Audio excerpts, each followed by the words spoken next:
I'm sitting on the couch with my wife. We're watching a TV show. She's leaning against me. It's one of the few hours of the day we've actually had together because I was working all morning and afternoon and she was working too, and now this is the slot. This is the time. This is when we get to be married for an evening. And the entire time, a voice in the back of my head is calling me a piece of shit. It's telling me I should be at my desk. I should be working on the business. I should be reading. I should be writing. I should be doing literally anything except sitting on this couch watching this show because the version of me that's going to provide for my family doesn't watch TV shows. The version of me that's going to get out of bed doesn't relax in the evenings.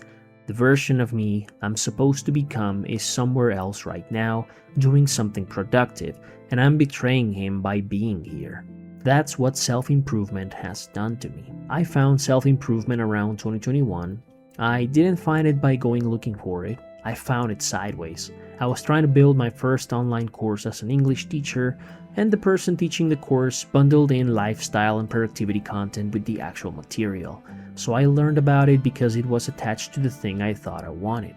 Cold showers, 5 a.m. wake-ups, gratitude journaling, setting goals every morning, drinking water before coffee, eating the frog, deep work, stoicism, atomic habits, the morning routine. Eventually, it expanded into reading, books on systems and habits on high performance, influencers, YouTube videos that played in the background while I worked, an entire ecosystem of content telling me how to live. At the time, I needed it. I just moved in with the person that would be my wife.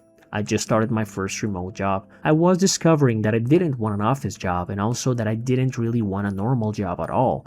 I wanted freedom. I wanted to be my own boss. I wanted control over my time, and the self-improvement content was selling me exactly that. It was selling me a life of meaning, discipline, freedom, financial independence. It was selling me the man who would have all those things and how to become him. And I was buying. Before I talk about how I felt like this ruined my life, I have to be fair, because parts of it didn't. I have a morning routine I actually like. I've been going to the gym consistently for almost a year, which is the longest stretch in my entire life. I'm running this channel and a couple more YouTube channels, and I'm slowly building income in ways I couldn't have built 5 years ago. Those things wouldn't exist if I hadn't found this world and tried to apply it. So when you hear what I'm about to say, please understand. I'm not telling you self-improvement is a lie. I'm not telling you the influencers are all grifters. I'm not telling you the books are useless. Some of them are, some of them aren't. Some of the advice is genuinely good and some of the practices genuinely work, and I am, by every measurable standard, a more functional person than I was before I found any of it. And yet, here's the part nobody warned me about. Self-improvement, when you really internalize it, stops being something you do. It becomes a voice in your head that never turns off. And that voice just doesn't push you towards your goals. It judges every other moment of your life. Every minute you're not working on the business is a minute your voice reminds you you're falling behind. Every evening you sit with your wife is an evening you're betraying the morning person you swore you'd become. Every nap is a moral failure. Every weekend off is evidence that you don't really want it bad enough.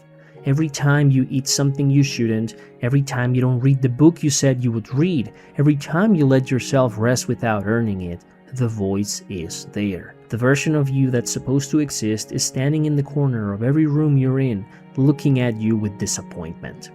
And that's not a side effect of self-improvement.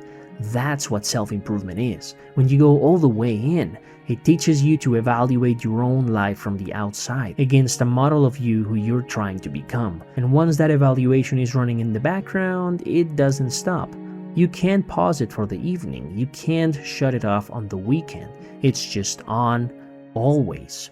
If you've ever stopped enjoying something you used to enjoy because a voice in your head told you it wasn't productive, you know what I'm talking about. If you've ever sat down to relax and felt worse, not better, this is why. If you've ever finished a long day of work and still felt guilty for not doing more, this is what's doing that to you. The cruelest part is that you can't be the version of yourself you're chasing all the time. Nobody can. You have a day job that drains you, you have a partner who needs your attention, you have a body that gets tired, you have a brain that can't focus indefinitely, you have evenings where after 8 or 10 hours of being someone else's employee, the last thing you want to do is log on and grind on your own thing for 3 more hours. But the model doesn't care. The model says, that's the price. That's the difference between you and the people who actually make it. The people who make it didn't get tired. The people who make it pushed through. The people who make it worked when nobody was watching. So the only options are push through and burn out faster, or don't push through and feel like a piece of shit for not pushing through.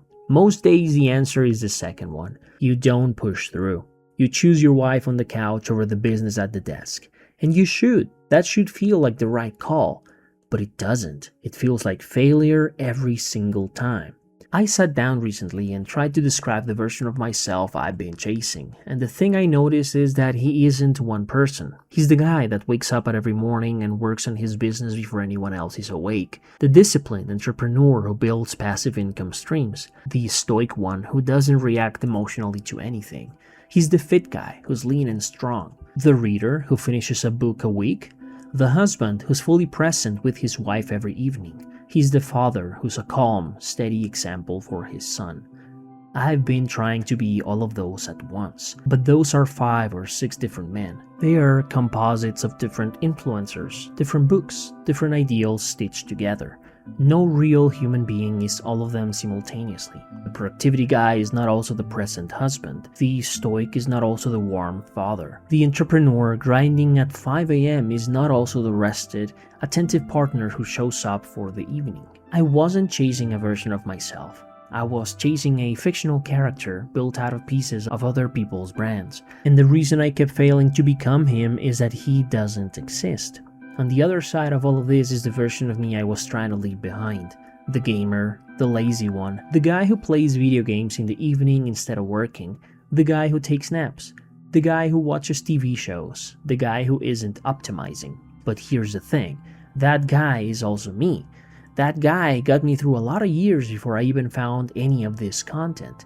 He's the one who can actually rest, who can be with his wife, who can play a video game on a Saturday morning and have it count as a fine way to spend a Saturday, who isn't constantly measuring himself. I don't think I was supposed to leave him behind. I was supposed to make peace with him, and self-improvement taught me to be ashamed of him instead. You might be watching this thinking, okay, just stop consuming self-improvement content, and I hear that, I do.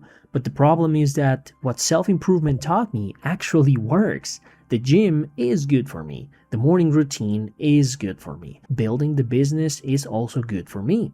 Abandoning all of it would also abandon the parts of my life that are actually getting better. So this isn't a video about how self-improvement is a scam. It's a video about a thing that worked and what it cost. It's a video about the fact that the path to freedom these influencers are selling comes with a quiet, permanent voice that judges you for not always being on it. And once you've installed that voice, you can't uninstall it. You can't unhear what you've heard. You can't unlearn the framework you used to evaluate yourself. You can only try to live with it, to push back on it sometimes, to remind it that you are allowed to sit on the couch with your wife without it counting against you in some imaginary ledger you've been keeping. I'm sitting on the couch with my wife. We're watching a TV show. She's leaning against me. And the voice is there. Of course it is. It's always there. But I'm trying lately to do something different with it. I'm trying not to argue with it. I'm trying not to obey it either. I'm trying to just notice that it's running, to acknowledge it, and then to choose to be where I actually am, on the couch, with her, watching this show, which is what I actually want to be doing right now. I don't know if I'm getting better at this. Some nights I can do it. Most nights the voice still wins, and I sit there, half judging myself for being here at all. I wish I could tell you I figured out how to turn it off, but I didn't. What I'm starting to figure out is that the version of me I was supposed to become wouldn't have been worth becoming if becoming him meant never getting to be the man on the couch with his wife in the evening. So maybe, slowly, what I'm doing is letting go of him. Not the gym, not the routine, not the business. Just the part of him that demanded everything and made me feel like a failure when I couldn't give it. I guess we'll see how that goes.